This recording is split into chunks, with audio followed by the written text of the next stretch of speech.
Lawrence Bishnoi, ये नाम इन दिनों काफी चर्चा में है। इस वक्त अहमदाबाद की साबरमती जेल में बंद है लॉरेंस बिश्नोई, जिसकी उम्र सिर्फ अभी 32 साल के आसपास है। उसके बारे में बहुत कुछ कहा जाता है। कहा जाता है कि धार्मिक है, व्रत रखता है, ब्रह्मचर्य का पालन करता है, नवरात्रि में मौन व्रत भी रखता है, सात्विक खाना खाता है। आज लॉरेंस बिश्नोई के पास अब अपराधियों का सबसे बड़ा नेटवर्क भी है।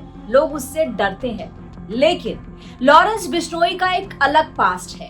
उसके भी कुछ अपने और ही प्लान्स थे लाइफ को लेकर, लेकिन जिंदगी कब किसको किस मोड़ पर पहुंचा दे कोई नहीं कह सकता। एक पुलिस कांस्टेबल के बेटे से अपराधी बनने की कहानी है ये लॉरेंस बिश्नोई की। लॉरेंस बिश्नोई के बारे में ये तो अक्सर कहा जाता है कि वो छात्र संघ चुनाव में हार की वजह से अपराधी बना था, लेकिन दरअसल इसके पीछे एक और कहानी है कि उसने अपनी गर्लफ्रेंड के चक्कर में अपराध की दुनिया में कदम रखा था। यानी लॉरेंस बिश्नोई की एक आम लड़के से अपराधी बनने की कहानी बिल्कुल फिल्मी है। कहा जाता है कि शुरुआत में लॉरेंस बिश्नोई अपराधी किस्म का लड़का नहीं था, ना ही वो किसी से लड़ाई झगड़ा करता था, न बहस करता था। पिता हरियाणा पुलिस में नौकरी करते थे, अच्छी खासी जमीन थी, पैसे की कोई कमी नहीं थी और लॉरेंस बिश्नोई के पास भी कोई पैसे की कमी नहीं रही। उसने खूब पैसे खर्च किए अपने कपड़ों पर, अपनी शान और शौकत पर, और हमेशा रईसी की लाइफ उसने जी है। बात तब की है जब लॉरेंस अबोहर के कॉन्वेंट स्कूल में पढ़ता था। साल 2008 था जब लॉरेंस बिश्नोई की लव स्टोरी शुरू हुई। उस वक्त 10वीं क्लास में रहा होगा और अपनी क्लास में पढ़ने वाली काजल नाम की एक लड़की उसको बहुत पसंद थी। बाद में वो लड़की भी लॉरेंस को पसंद करने लगी और ये पसंद धीरे धीरे प्यार में तब्दील हो गई। दोनों एक दूसरे को प्यार करने लगे। इसके बाद दोनों यही नहीं रुके। लॉरेंस बिश्नोई अपने बचपन से ही स्टाइलिश था और महंगे कपड़े पहनता था और लॉरेंस के घर में आर्थिक तंगी जैसी कोई चीज थी ही नहीं। लॉरेंस बिश्नोई की पढ़ाई पंजाब के अबोहर में कॉन्वेंट स्कूल में हुई थी। लॉरेंस बिश्नोई और उसकी गर्लफ्रेंड काजल दोनों ने 12th पास की और दोनों ही फिर कॉलेज गए। काजल ने चंडीगढ़ के डीएवी कॉलेज में एडमिशन लिया तो लॉरेंस भी उसके पीछे पीछे एडमिशन लेने पहुंचा और लॉरेंस ने आगे जाके लॉ की पढ़ाई भी की थी। दोनों की लव लाइफ अच्छी चल रही थी और दोनों ने सोच लिया था कि कॉलेज पूरा होने के बाद दोनों शादी कर लेंगे।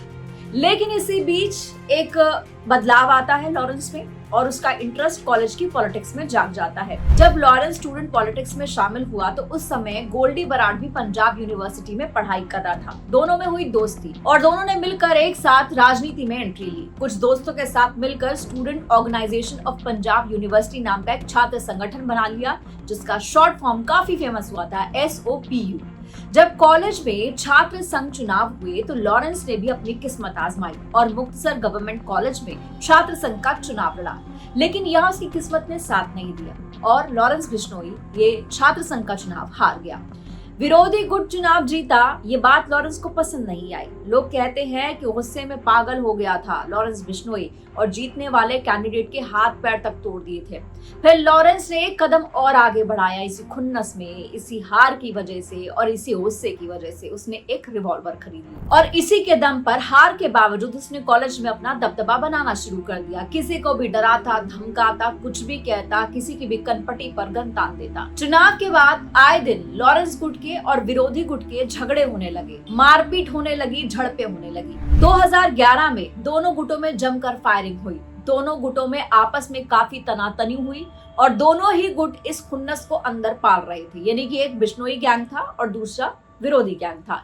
इसी दौरान विरोधी गुट ने लॉरेंस की गर्लफ्रेंड को निशाना बनाया। उन्होंने कहा कि अगर वार करना है तो लॉरेंस के दिल पर किया जाए। दूसरे गैंग ने काजल को कॉलेज के अंदर ही लॉरेंस बिश्नोई से बदला लेने के लिए जिंदा जला दिया। यानी कि ये आपस की गैंग वॉर के अंदर काजल शिकार हो गई। हालांकि बाद में इसे हादसे का रूप देने की कोशिश की गई, लेकिन इस घटना ने लॉरेंस की दुनिया पलट दी। छात्र संघ चुनाव के विजेता को गोली मारकर उसकी हत्या कर दी और जुर्म की दुनिया में लॉरेंस ने ये पहली हत्या की थी। इसके एक साल बाद यानी 2012 तक तो उसके खिलाफ हत्या के प्रयास, अतिक्रमण, हमला, डकैती, डराना धमकाना, कई अपराध जो थे वो दर्ज हो चुके थे।